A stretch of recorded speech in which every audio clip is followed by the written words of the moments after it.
Running allowance সহ কয়েকটি দাবিতে কর্মবিরতি পালন করছে রেলওয়ের রানিং স্টাফরা। এতে বন্ধ রয়েছে সারা দেশে ট্রেন চলাচল। যাত্রীরা পড়েছেন বিপাকে। মূল বেতনের সঙ্গে রানিং অ্যালাউন্স যোগ করে পেনশন দেওয়া এবং আনুতোষিক সুবিধা দেওয়ার দাবি পূরণ না হওয়ায় কর্মবিরতিতে গেছে রেলের রানিং স্টাফ এবং শ্রমিক কর্মচারী সমিতি।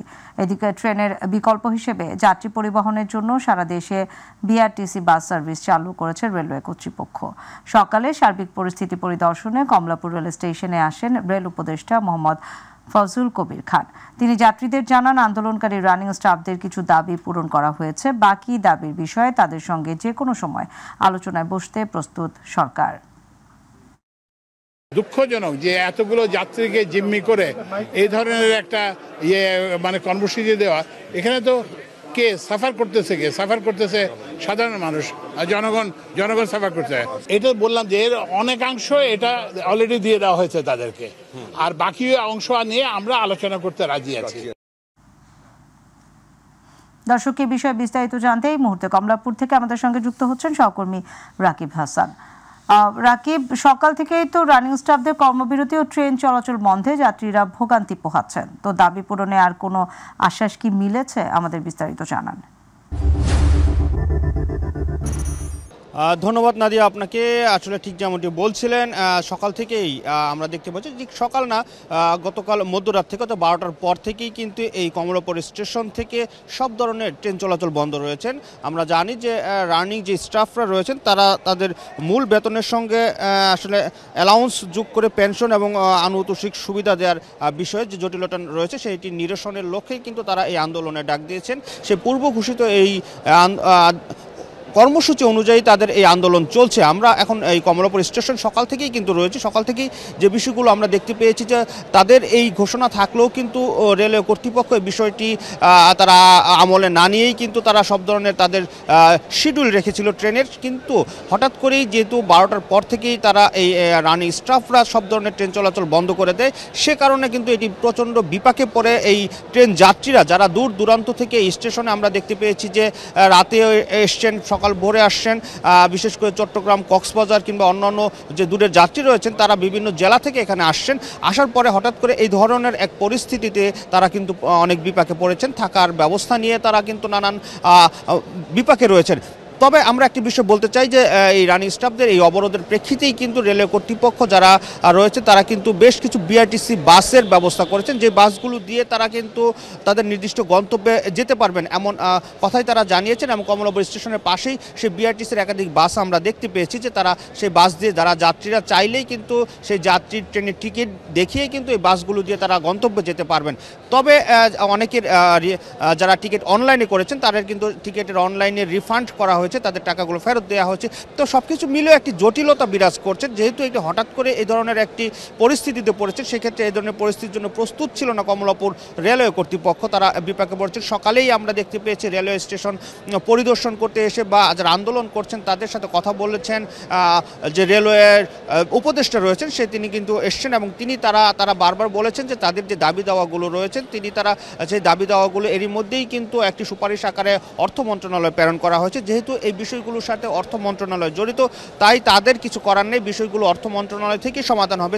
সেক্ষেত্রে হয়তো কিছুটা সময় লাগতে পারে। তারা এরই মধ্যে কিন্তু সেই তাদের সুপারিশগুলো পাঠিয়ে দিয়েছে। এখানে তাদের হাতে আর কিছু নেই, তাদের কিছু করার নেই বলে তারা জানিয়েছেন। সকাল থেকেই এই স্টেশনে অবস্থান করছেন রেলওয়ে সচিব এবং এখানে আমরা অল্প কিছুক্ষণ আগে আমরা দেখতে পেয়েছি যে বিএনপির নেতা অর্থাৎ শ্রমিক নেতা যিনি রয়েছেন শিমুল বিশ্বাস কিন্তু এই রেলওয়ে স্টেশনে প্রবেশ করেছেন এবং ভেতরেই রয়েছেন। তারা কিন্তু একটি ত্রিপক্ষীয় বৈঠক চলছে আমরা যতটুকু জানতে পারছি, যে সচিব রয়েছেন এবং এখানে আন্দোলন যারা করছেন তাদের সাথে শিমুল বিশ্বাস রয়েছেন বিএনপির পক্ষ থেকে, তারা একটি বৈঠক করছেন এবং বৈঠকে কি সিদ্ধান্ত হয় সেই সিদ্ধান্তের অপেক্ষায় কিন্তু আমরা এখনও রয়েছি। এখনও পর্যন্ত বৈঠকটি চলছে। তবে আমরা আশা করতে পারি যে তারা যেভাবে বলছেন, কথাবার্তা বলছেন, আজকের মধ্যেই এই বিষয়টি সমাধান হয়ে যাবে বা আন্দোলনে যারা রয়েছেন তাদেরকে হয়তোবা একটি টাইম ফ্রেম বেঁধে দেওয়া হবে। সেক্ষেত্রে হয়তোবা তারা এই আশ্বাসের প্রেক্ষিতে হয়তোবা তারা আজ এই আন্দোলন কর্মসূচি ট্রেন চলাচল যে বন্ধ করে দেওয়া হয়েছে সেই কর্মসূচি হয়তোবা তারা স্থগিত করতে পারে, এমন একটি আশ্বাস আমরা পেয়েছি। তবে এখনও কিছু বলা যাচ্ছে না, কারণ বৈঠকটি যেহেতু চলমান রয়েছে, বৈঠকটি শেষ হওয়ার পরেই হয়তোবা আমরা পরবর্তী বিষয়গুলো আপনার মাধ্যমে জানিয়ে যেতে পারবো। নাদিয়া। রাকিব, ধন্যবাদ। দর্শক, এই মুহূর্তে বিমানবন্দর রেল স্টেশন থেকে যাত্রী ভোগান্তির খবর জানাচ্ছেন সহকর্মী শাহজালাল জুয়েল। ধন্যবাদ। আপনি যেমনটি বলছিলেন, আপনি জানেন যে গতকাল দিবাগত রাত থেকে কিন্তু ট্রেন চলাচল বন্ধ হয়ে গেছে। যারা রেলওয়ে কর্মচারী রয়েছে তাদের আন্দোলনের মুখে কিন্তু এই কর্মবিরতি চলছে। আমি এখন দাঁড়িয়ে আছি রাজধানীর রেলওয়ে স্টেশনে। আপনারা দেখতে পাচ্ছেন সকাল থেকে কিন্তু এখানে অনেক যাত্রীরা এসে কিন্তু ফেরত গিয়েছে। তারা কিন্তু ট্রেন চলাচল বন্ধ থাকাতে কিন্তু তাদের গন্তব্যস্থানে যেতে পারেনি। আপনারা যদি জানিয়ে রাখতে চাই, বাংলাদেশ রেলওয়ে রানিং স্টাফ ও শ্রমিক কর্মচারী ইউনিয়নের কেন্দ্রীয় কমিটির যে কর্মবিরতি চলছে সেই বিরতি কিন্তু তারা যতদিন তাদের তাদের দাবি দেওয়া না মেনে নেবে ততদিনের মধ্যে এই কর্মবিরতি চলবে বলে আমরা জানতে পেরেছি। তবে এই স্টেশন মাস্টারের সাথে আমরা কথা বলেছি। স্টেশন মাস্টার যেটি বলেছে, যারা ট্রেনের টিকিটের মধ্যে কেটেছে তারা কিন্তু যারা ময়মনসিংহ সহ আশেপাশে জেলাগুলোতে রয়েছে তাদের জন্য কিন্তু বিআরটিসি বাসের ব্যবস্থা করেছে। যে টিকিট তারা রেলওয়ে থেকে কেটেছে সেই টিকিট দিয়ে কিন্তু তারা বিনামূল্যে কিন্তু যেতে পারবে ময়মনসিংহে, এমনটা জেনেছে। এবং স্টেশন মাস্টার আমাদেরকে যেটি জানিয়েছে সেটা হলো যে যারা ইতিমধ্যে ট্রেনের টিকিট কাটিয়েছে তাদের মোবাইলে কিন্তু SMS চলে গেছে, যেহেতু আন্দোলন চলছে আর রেলওয়ে বিরতি চলছে, সেই ক্ষেত্রে যেন তারা ওভাবেই ঘর থেকে বেরোয় আসে, এমনটাই কিন্তু আমাদের জানিয়েছে কর্তৃপক্ষ। এবং আমাদের আপনাদেরকে জানিয়ে রাখতে চাই, ট্রেনের চালক এবং ট্রেনের চালক হেল্পার এবং যারা ট্রেনের দায়িত্বরত রয়েছে, টিকিট মাস্টার এবং সিকিউরিটি যারা ট্রেনের দায়িত্ব রয়েছে, তারা কিন্তু এই আন্দোলন করছে এবং তারা যতদিন এই তাদের দাবি দেওয়া মেনে না নেওয়া হবে ততদিনের মধ্যে এই আন্দোলন চালিয়ে যাবে বলে আমাদেরকে জানিয়েছে। এই ছিল আমার কাছে বিমানবন্দর রেল স্টেশন থেকে আমার কাছে সর্বশেষ। জুয়েল, আপনাকে ধন্যবাদ। দর্শক, বিমানবন্দর রেল স্টেশন থেকে আমাদের সঙ্গে যুক্ত হয়েছিলেন সহকর্মী শাহজালাল জুয়েল। রেলের কর্মচারীদের যে যৌক্তিক দাবি তা যতটুকু পূরণ করা সম্ভব তা করা হয়েছে বলে জানিয়েছেন অর্থ উপদেষ্টা সালেউদ্দিন আহমেদ। তিনি জানান, ওভারটাইম ইস্যুর সমাধান করা হয়েছে, এর বাইরের যেসব দাবি তা পূরণ করা সম্ভব নয়। দেশের অর্থনৈতিক অবস্থা বিবেচনা করতে হবে। তিনি আরও জানান, সরকারি কর্মকর্তা কর্মচারীদের মহার্ঘ ভাতা দেওয়ার সিদ্ধান্ত হয়নি। রেলের কিছু ছিল তাদের কিছু কর্মচারীদের আমরা বেশ কয়েকদিন আগেই আমাদের তাদের যৌক্তিক যে সেগুলো আমরা দিয়েছি। এখন আমরা ডিসিশন নেই না। দর্শক, এই মুহূর্তে সিলেট রেল স্টেশন থেকে কর্মবিরতির খবর জানাচ্ছেন প্রতিনিধি মৃণালকান্তি দাস। বেতনের সঙ্গে অবসর ভাতা সহ বিভিন্ন দাবি পূরণ না হওয়ায় গতকাল মধ্যরাত থেকে কর্মবিরতি পালন করছেন বাংলাদেশ রেলওয়ের রানিং স্টাফরা। আমরা অবস্থান করছি সিলেট রেলওয়ে স্টেশনে। আমি যদি আপনাদেরকে এখানে দেখাতে চাই এবং আপনার মাধ্যমে যদি মাই টিভির দর্শকদের জানাতে চাই, যারা কর্মবিরতি পালন করছেন তাদের মধ্যে রয়েছেন ট্রেন চালক, গার্ড ও টিকিট চেকার পদধারীরা। এবং যারা কর্মবিরতি পালন করছেন তাদের সাথে আমরা কথা বলেছি। তারা আমাদেরকে যে বিষয়টি জানিয়েছেন, কর্মবিরতির ফলে কিন্তু যেসব ট্রেন রাত 12টার পর স্টেশন থেকে ছেড়ে যাওয়ার কথা ছিল সেসব ট্রেন কিন্তু ছেড়ে যায়নি। এ অবস্থায় যাত্রীদের দুর্ভোগ কিন্তু বেড়েছে এবং যাত্রীদের দুর্ভোগ কমাতে রেলপথ মন্ত্রণালয় কিন্তু গুরুত্বপূর্ণ রুটসমূহে বিকল্প ব্যবস্থা হিসাবে বিআরটিসি বাস সার্ভিস চালু করেছে এবং মঙ্গলবার রেলপথ মন্ত্রণালয়ের এক জরুরি বার্তায় এ তথ্য জানানো হয়েছে। এতে বলা হয়েছে, বাংলাদেশ রেলওয়ে রানিং স্টাফদের কর্মবিরতিতে আজ 28 ফেব্রুয়ারি হতে সারা দেশে রেল যোগাযোগে বিঘ্ন ঘটেছে। এ প্রেক্ষিতে রেলের বিকল্প হিসাবে গুরুত্বপূর্ণ রেল রুটসমূহে যাত্রী পরিবহনের জন্য বিআরটিসি বাস সার্ভিস চালু করা হয়েছে। জরুরি বার্তায় আরও বলা হয়, ঢাকা রেলওয়ে স্টেশন ও বিমানবন্দরের রেলওয়ে স্টেশন হতে চট্টগ্রাম, রাজশাহী, সিলেট, খুলনা, কুমিল্লা, বগুড়া ও ময়মনসিংহগামী যাত্রীগণ তাদের ক্রয়কৃত রেল টিকেটে বিআরটিসি বাস সার্ভিসের মাধ্যমে ভ্রমণ করতে পারবেন এবং এসব স্থান থেকে ঢাকাতে এই সার্ভিসের মাধ্যমে কিন্তু আসতে পারবেন। পরবর্তী নির্দেশনা না দেওয়া পর্যন্ত কিন্তু এই বিআরটিসি বাস সার্ভিস চালু থাকবে। তবে আরেকটি বিষয় আমি আপনাদেরকে জানিয়ে রাখতে চাই, যারা আন্দোলন করছেন তাদের সাথেও আমরা কথা বলেছি। তারা আমাদেরকে যে বিষয়টি জানিয়েছেন যে যতক্ষণ পর্যন্ত তাদের দাবি পূরণ না হবে ততক্ষণ পর্যন্ত কিন্তু তারা আন্দোলন চালিয়ে যাবেন। আসলে এই ছিল সিলেট থেকে আন্দোলনের সার্বিক পরিস্থিতির এখনকার পর্যন্ত আমার কাছে সর্বশেষ। মৃণাল, আপনাকে ধন্যবাদ। দর্শক, দিনাজপুরের পার্বতীপুর স্টেশন থেকে রানিং স্টাফদের কর্মবিরতির খবর জানাচ্ছেন প্রতিনিধি আব্দুল্লাহ আল মামুন। জি, আপনাকে ধন্যবাদ। এই মুহূর্তে আছি দিনাজপুরের পার্বতীপুরে। আপনি জানেন যে গতকাল রাত 12:01 থেকে কিন্তু বাংলাদেশ রেলওয়ের যে রানিং স্টাফ যারা রয়েছেন তারা কিন্তু আন্দোলনের কারণে রেল যোগাযোগ বন্ধ করে দিচ্ছেন। বিশেষ করে রানিং স্টাফ বলতে সাধারণত লোকোমোটিভ অর্থাৎ ইঞ্জিনের যে চালক গার্ড এবং টিটি যারা রয়েছেন তারা কিন্তু এই আন্দোলনটা করে আসছেন। আসলে তারা যেমনটি জানিয়েছেন যে প্রায় 150 বছর আগে থেকে চলে আসা তাদের যে মাইলেজ যে ভাতা সেটা হলো আপনার তাদের পেনশন চলাকালীন সময় পেনশনে কিন্তু 75% এটা যুক্ত করা হতো, কিন্তু সেইটা গত 2021 সাল থেকে বন্ধ করে দেওয়ার কারণে কিন্তু তারা আন্দোলন করে আসছেন এবং এরই অংশ হিসেবে গত 1 মাস যাবৎ তারা নানাভাবে আলটিমেটামের পাশাপাশি সংশ্লিষ্ট যারা কর্তৃপক্ষ রয়েছেন তাদের কিন্তু দৃষ্টি আকর্ষণ করে একাধিক চিঠি দিয়েছেন। উপজেলার লোকোশেড যেটি রয়েছে সেখান থেকে কিন্তু সকল ট্রেনের যে লোকোমোটিভ বা ইঞ্জিন আছে সেগুলো কিন্তু বের হয় এবং গতকাল রাত 12টার পর থেকে আজ সকাল পর্যন্ত এখন পর্যন্ত কিন্তু কোনো প্রকার কোনো লোকোমোটিভ বা ইঞ্জিন এখন পর্যন্ত বের না হওয়ার কারণে কিন্তু ট্রেন চলাচল বন্ধ আছে। তবে তারা যেমনটি বলছেন যে যাত্রীদের ভোগান্তির কথা অনেকে বলছেন, তারা বিষয়টি মানতে নারাজ, কারণ তারা বলছেন যে দীর্ঘ 1 মাস যাবৎ আলটিমেটাম দেওয়ার পরেও কর্তৃপক্ষ কোনো ব্যবস্থা না গ্রহণ করার পরেও গতকাল তাদের টিকিট বিক্রি করা হয়েছে এবং সেই টিকিট ক্রয় করে কিন্তু যাত্রা যাওয়ার জন্য যারা টিকিট কেটেছিলেন তারা কিন্তু ভোগান্তিতে পড়েছেন এবং তাদের কথা যে তাদের সমাধান না করে সংশ্লিষ্ট কর্তৃপক্ষ টিকিট বিক্রি করার কারণে কিন্তু তাদের এই সমস্যার সম্মুখীন হচ্ছেন। তো এই ছিল পার্বতীপুর থেকে সর্বশেষ। মামুন, আপনাকে ধন্যবাদ। এদিকে রানিং স্টাফ ঐক্য পরিষদের ডাকা কর্মবিরতির ফলে সারা দেশের মতো রাজশাহী রেলওয়ে স্টেশনেও ট্রেন চলাচল বন্ধ রয়েছে।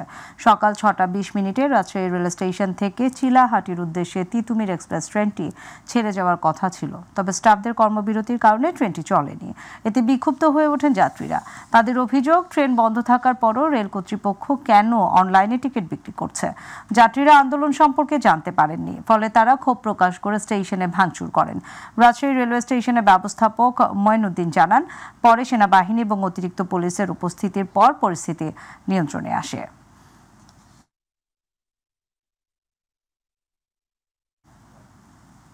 নিবন্ধনভুক্ত সব স্বতন্ত্র ইবতেদায়ী মাদ্রাসা জাতীয়করণের দাবিতে 10ম দিনেও শাহবাগে অবস্থান নিয়েছেন আন্দোলনরত শিক্ষকরা। সকাল থেকে অবস্থান কর্মসূচি শুরু করেন শিক্ষকরা। বেলা 2টার মধ্যে ঘোষণা না এলে কঠোর আন্দোলনের হুঁশিয়ারি দিয়েছেন তারা। আন্দোলনরত শিক্ষকরা বলছেন, একই পাঠ্য বই পড়ানো হচ্ছে প্রাথমিক বিদ্যালয়ে, কিন্তু প্রাথমিকের শিক্ষকদের মতো বেতন ভাতা পান না তারা। এজন্য জাতীয়করণের এক দফা দাবিতে রাস্তায় নামতে বাধ্য হয়েছেন তারা। শিক্ষকরা জানান, 10,000 মাদ্রাসায় 50,000 শিক্ষক মানবেতর জীবনযাপন করছেন।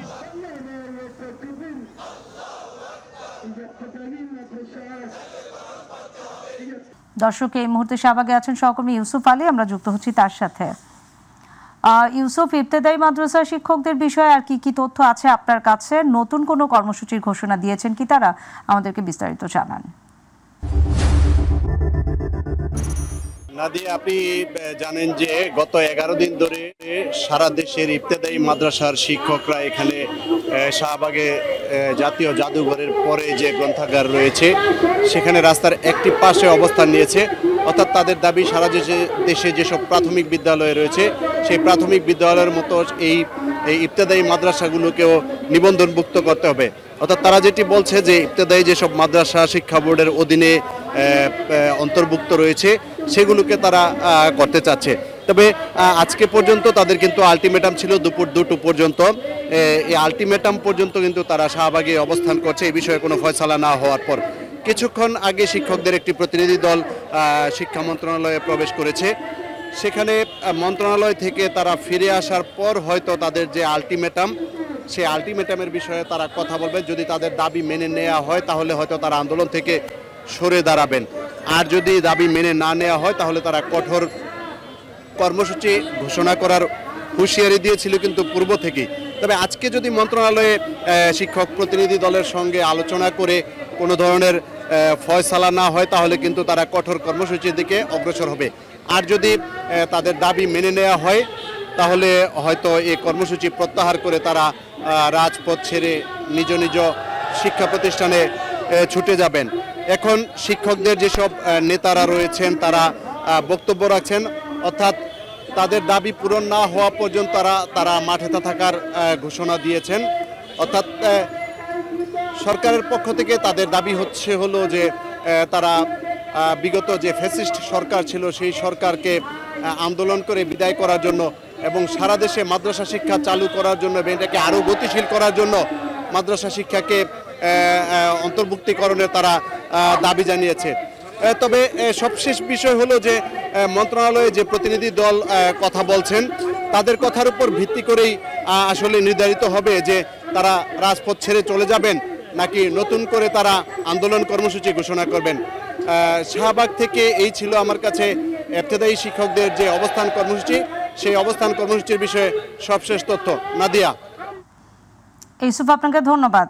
দর্শক, ইবতেদায়ী মাদ্রাসা শিক্ষকদের কর্মবিরতির বিষয়ে এবং জানাচ্ছিলেন আমাদের সহকর্মী ইউসুফ আলী। চলে যাব পরের সংবাদে।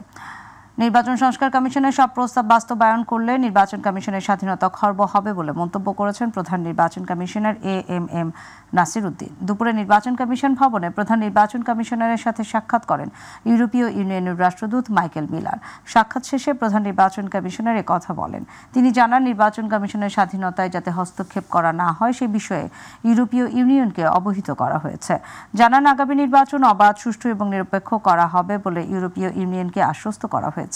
এ সময় ইইউ রাষ্ট্রদূত মাইকেল মিলার বলেন, আগামী নির্বাচন অবাধ, সুষ্ঠু এবং আন্তর্জাতিক মানের করতে বাংলাদেশকে সব ধরনের সহায়তা করবে ইউরোপীয় ইউনিয়ন। স্বাধীনতা যেটা আমাদের কনস্টিটিউশন যেটা দিয়েছে সেটা যাতে গ্যারান্টিড থাকে সেটা ওনাদেরকে জানিয়েছি যে আমরা এই this is what we want, that is our bottom line.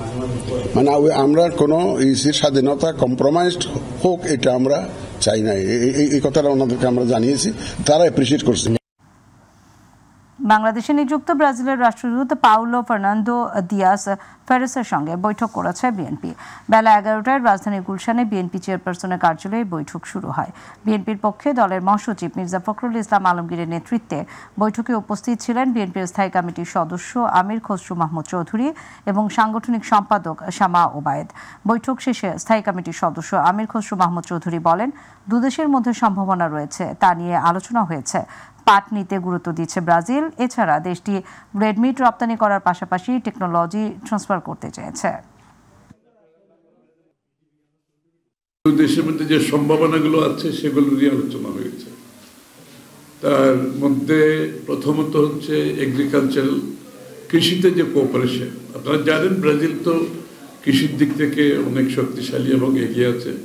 Brazil থেকে আমরা প্রচুর কমোডিটি ইম্পোর্ট করি, চিনি সহ, এবং আমরা ওখানে জুট রপ্তানি করতাম, কিন্তু একটা এম্বার্গো আছে, এখন ওটা আলাপ করবো আমি। ফার্মাসিউটিক্যালসের কিছু রপ্তানি হচ্ছে, বাট আরও সম্ভাবনা আছে। দ্বিপক্ষীয় সম্পর্কের উন্নয়ন ও বাংলাদেশের সৌদি বিনিয়োগ বাড়ানোর পাশাপাশি দেশটিতে কর্মী যাওয়ার ক্ষেত্রে অবদানের জন্য সৌদি আরবের বিদায়ী রাষ্ট্রদূত ইসা ইউসুফ ইসা আল দুহাইলানকে বাংলাদেশ ডেমোক্রেটিক এক্সিলেন্স মেডেল প্রদান করেছে সরকার। পররাষ্ট্র উপদেষ্টা মোহাম্মদ তৌহিদ হোসেন আজ এক অনুষ্ঠানে রাষ্ট্রদূতকে এই মেডেল প্রদান করেন। এ সময় দুদেশের মধ্যে সম্পর্ক আরও জোরালো হবে বলে প্রত্যাশা ব্যক্ত করেন উপদেষ্টা। এস এম তানভীরের রিপোর্টে দেখুন বিস্তারিত। ইসা ইউসুফ ইসা আল দুহাইলান ঢাকায় 5 বছর রাষ্ট্রদূতের দায়িত্ব পালনের সময় তার ভূমিকার কারণে বিশ্বব্যাপী কোভিড প্রাদুর্ভাবের মধ্যেও বাংলাদেশ থেকে সৌদি আরবে কর্মী যাওয়া পুরোপুরি বন্ধ হয়নি। 5 বছরে শুধু সৌদি আরবেই প্রায় 14 লাখ কর্মী গেছে বাংলাদেশ থেকে। ঢাকায় সৌদি পররাষ্ট্রমন্ত্রীর সফর সহ দুদেশের মধ্যে উচ্চ পর্যায়ের সফর, বাংলাদেশে সৌদি বিনিয়োগ ও দ্বিপক্ষীয় বাণিজ্য বৃদ্ধি, রুট টু মক্কা ইনিশিয়েটিভ সহ বিভিন্ন সৌদি উদ্যোগে বাংলাদেশকে যুক্ত করার ক্ষেত্রে রাষ্ট্রদূত হিসেবে ইসা গুরুত্বপূর্ণ ভূমিকা পালন করেছেন। এসব অবদানের স্বীকৃতিস্বরূপ সৌদি রাষ্ট্রদূতকে প্রদান করা হল Bangladesh diplomatic excellence medal. This brotherly relationship is marked by enduring support and collaboration, evident in development partnership. এই ভ্রাতৃত্বপূর্ণ সম্পর্ক সমর্থন ও সহযোগিতা, উন্নয়ন, অংশীদারিত্ব এবং অভিন্ন আন্তর্জাতিক প্ল্যাটফর্মের জন্য সাহায্য করবে। আমাদের 30 লাখ বাংলাদেশি সৌদিতে কাজ করছে ও সৌদি অর্থনীতিতে ভূমিকা রাখার পাশাপাশি বাংলাদেশের রেমিটেন্সে অবদান রাখছে। This interdependence reflects the strong and growing connection between our two nations. রাষ্ট্রদূত ইসা বাংলাদেশে তার অবস্থানের সময় যে বন্ধুত্বপূর্ণ সম্পর্ক ছিল তা ভবিষ্যতে বজায় থাকবে বলে আশাবাদ ব্যক্ত করেন। I have dedicated myself to Saudi বাংলাদেশের সম্পর্ককে নতুন দিগন্তে উন্নীত করার জন্য আমি বন্ধুত্বের হাত বাড়িয়েছি। আমি দৃঢ়ভাবে বিশ্বাস করি যে আমাদের সম্পর্ক বহুমুখী, হজ, ওমরা বা জনশক্তির বাইরেও বিস্তৃত। বাংলাদেশের কূটনৈতিক ইতিহাসে সৌদি আরব বিশ্বস্ত বন্ধু। এবছর বাংলাদেশ ও সৌদি আরবের কূটনৈতিক সম্পর্কের প্রতিষ্ঠার 50 বছর উদযাপিত হবে বলে জানান পররাষ্ট্র উপদেষ্টা। এস.এম. তানবীর, মাই টিভি, ঢাকা। চলতি বছরের সেপ্টেম্বর মাসে পাওয়া যাবে রাশিয়ায় তৈরি ক্যান্সারের টিকা। রাশিয়ার রাষ্ট্রায়ত্ত বার্তা সংস্থা রিয়া নভোস্তিকে দেয়া এক সাক্ষাৎকারে এই তথ্য জানিয়েছেন দেশটির গামালিয়া রিসার্চ ইনস্টিটিউটের পরিচালক আলেকজান্ডার গিন্সবার্গ। পাশাপাশি স্বাস্থ্য মন্ত্রণালয় অনুমোদন দিলে গামালিয়ার এই টিকাটি হবে বিশ্বের প্রথম ক্যান্সারের টিকা। বিস্তারিত দেখুন জুবাইর রহমানের রিপোর্টে। ক্যান্সার হলো এমন একটি জটিল রোগ যা বিশ্বব্যাপী সকলের জন্য চ্যালেঞ্জিং হয়ে দাঁড়িয়েছে। নিয়ন্ত্রণহীনভাবে শরীরের কোনো অংশে কোষের অস্বাভাবিক বেড়ে যাওয়াকে ক্যান্সার বলা হয়। এমনই সময় রাশিয়া শোনালো এক আশ্চর্যের খবর। সবকিছু ঠিক থাকলে চলতি বছর সেপ্টেম্বরেই মিলবে রাশিয়ার গামালিয়া রিসার্চ ইনস্টিটিউটের তৈরি ক্যান্সারের টিকা। সংস্থাটির পরিচালক আলেকজান্ডার গিন্সবার্গ সোমবার রাশিয়ার রাষ্ট্রায়ত্ত বার্তা সংস্থা রিয়া নভোস্তিকে দেওয়া এক সাক্ষাৎকারে এ তথ্য জানিয়েছেন। গিন্সবার্গ জানান, স্বাস্থ্য মন্ত্রণালয়ের কাছ থেকে ইতিবাচক সাড়া পেয়েছি। সম্ভবত আগস্টের মধ্যেই অনুমোদন মিলবে, আর সেপ্টেম্বরে চিকিৎসা ক্ষেত্রে এই টিকা ব্যবহার শুরু করা সম্ভব হবে। রাশিয়ার স্বাস্থ্য মন্ত্রণালয় অনুমোদন দিলে গামালিয়ার এই টিকাটি হবে বিশ্বের প্রথম ক্যান্সারের টিকা। নতুন এই টিকাটি প্রস্তুত করা হয়েছে mRNA প্রযুক্তিতে। mRNA মূলত এক প্রকার প্রোটিন যা মানুষের রোগ প্রতিরোধ ক্ষমতাকে কোনো বিশেষ রোগ বা অসুস্থতার বিরুদ্ধে প্রশিক্ষিত করে তোলে। ক্যান্সারের সাধারণত 3টি স্তর থাকে: প্রাথমিক, মধ্যম ও চূড়ান্ত। প্রাথমিক স্তরে এই টিকা সবচেয়ে বেশি কার্যকর, তবে মধ্যস্তরের ক্যান্সারের রোগীরাও এই টিকার মাধ্যমে উপকৃত হবেন বলে জানিয়েছে গিন্সবার্গ। রাশিয়ার স্বাস্থ্য মন্ত্রণালয় 2023 সালের হিসেব অনুযায়ী বর্তমানে দেশটিতে ক্যান্সার রোগীর সংখ্যা 40 লাখ এবং প্রতি বছর দেশটিতে ক্যান্সারে আক্রান্ত হন প্রায় 6,25,000 রোগী। গামালিয়া ইনস্টিটিউট বিশ্বের শীর্ষ অণুজীব ও চিকিৎসা গবেষণা কেন্দ্রগুলোর মধ্যে একটি। বিশ্বের প্রথম করোনা টিকা স্পুতনিক 5 প্রস্তুত করেছে এই সংস্থাটি। রাশিয়ার পাশাপাশি বিশ্বের 55টিরও বেশি দেশে করোনার মহামারী মোকাবেলায় ব্যবহৃত হয়েছে গামালিয়ার তৈরি স্পুতনিক 5। জুবাইর রহমান, মাই টিভি নিউজ।